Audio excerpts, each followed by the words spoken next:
Hey, period 5 students. I wanted to apologize. I'm sorry my internet was acting up earlier. I did want to just go quickly through the answers to these questions as well as address some of the questions that you guys had on your PearDeck. So just really quickly, I'm going to run through these. So first and foremost, there was a question about if NHS is open for freshmen. I'm not entirely sure. I don't here's what I know, right? You don't actually get officially inducted into NHS until you are a senior or a junior or senior, maybe a junior. But you definitely are working towards NHS as freshmen. So if you are interested in eventually joining NHS, I would make sure to take a look at the requirements. There are certain service requirements to the school and grade point average requirements, but definitely take a look at that. We had a question about if there was no work starting the 25th. That is correct. There will be no homework during that time. You still will meet synchronously with your classes. There should be no homework or projects being assigned. Last day to submit late work is on the 29th. So the 25th through 29th, I will be assigning an extra credit assignment. It is optional. It's not mandated. Again, I don't know how much it's going to count just yet, which is why I have not yet assigned that to you. Okay, let's see, no questions. There was a question on the lab about specialty dipole attraction for H2O, and it is hydrogen bonding. Okay, somebody asked me how I'm doing. I'm doing really well. Thank you so much for asking. Let's see, what will we be covering next week? Next week is going to be, we're going to spend the time doing review in class, just reviewing stuff that we've already previously learned. I just haven't quite decided how I want to go about doing that just yet. Let's see, no questions, no questions. Strongest, okay, somebody asked, what's the order for strongest to weakest intermolecular forces? Strongest IMFs are hydrogen bonding. Middle of the road IMFs, dipole. Weakest IMFs, London dispersion. Excuse me. Okay, no questions, no questions, no questions. I don't know why your classes are giving you so much homework. I'm sorry. And I already answered if there was going to be an extra credit assignment. So boom, we're done moving forward. All right, let's see. So the first question that we had today, which statement best describes the shape and volume of an aluminum cylinder at STP? The answer choices were, okay, definite shape, definite volume, definite shape, no definite volume, no definite shape, but definite volume, and no definite shape, no definite volume. Correct answer for this is that aluminum is a solid at STP. STP stands for standard temperature and pressure, okay, which is 0 degrees Celsius and 101.3 kPa. And aluminum is a solid and therefore should have definite shape and definite volume. Okay, excellent. Okay, next question, which had to do with a 10-gram sample of water at 23 degrees, absorbing 209 joules of heat. What is our final temperature? Looking at this question, I want to make you guys aware that, again, we're looking for indicators to which heat equation we need to use. Since we are having a change in temperature, we're going to use Q equals MC delta T. Okay, from there, you're going to solve for your delta T. 209 equals 10 times 4.18 times delta T. When you solve that out, you get a delta T of 5. Okay, and then from there, set it up.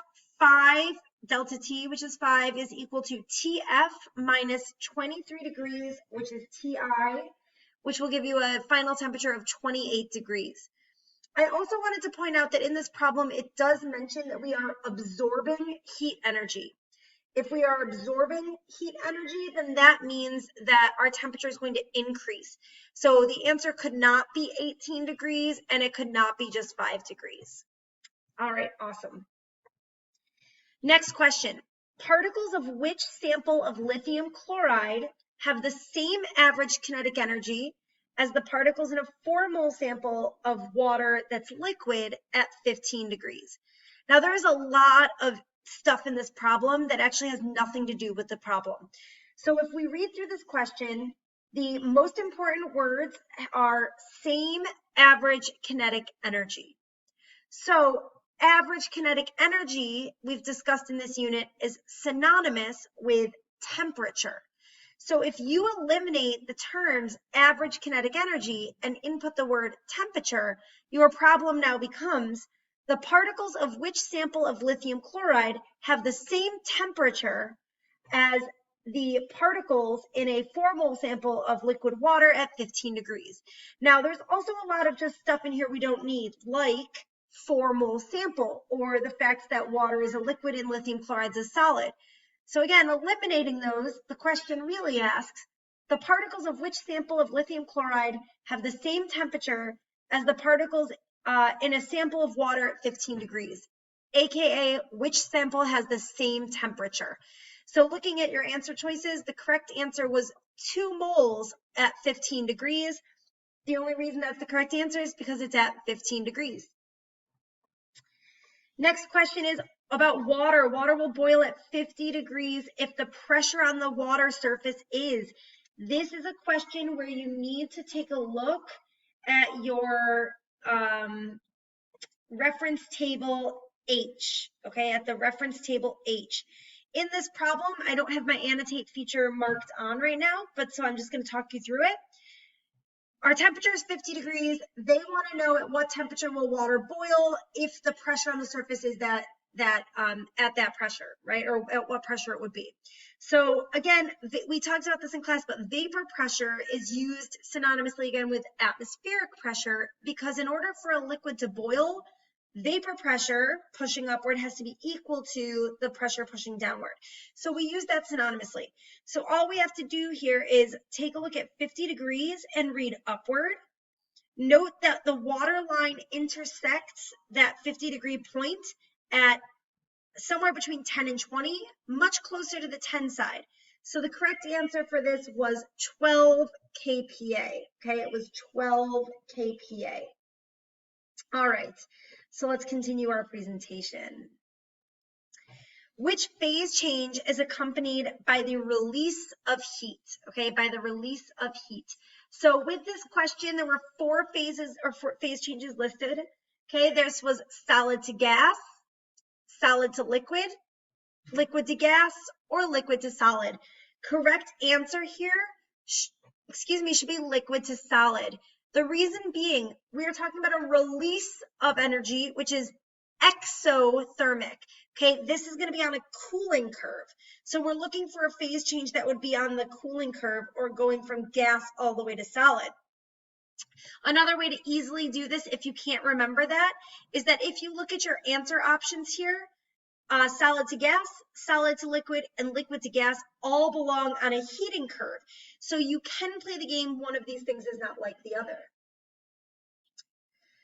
This question, okay, what is the total amount of heat required to completely melt a 200-gram sample of H2O at STP? 200-gram sample of H2O at STP. Again, we're talking about a heat problem here, so we're looking for the buzzwords that are important to us. So buzzword, melt. Okay, there's a second buzzword or a second indicator. It's buried in the term STP. Remember, I just mentioned that that's 0 degrees Celsius. Okay, that standard temperature of 0 degrees also indicates the same thing as the word melt, which is that we need to use Q equals mH sub F.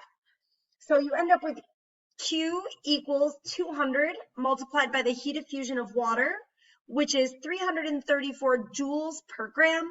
This is going to give you a total of 66,800 joules of energy. Last question. What statement explains why H2O has a higher boiling point than N2? This all comes down to intermolecular forces, okay? And it looks like the majority of us did get this right. So anytime that we have a higher boiling point, that means our forces of attraction are stronger. It requires us to put more energy in to break those intermolecular forces. And therefore, correct answer is that H2O has stronger intermolecular forces compared to N2. All right, everybody, thank you guys so much for completing this one. I couldn't be in class because of the internet. I really appreciate it. If you have any questions or concerns, just let me know, or I will see you for a Kahoot tomorrow. Have a great day, guys.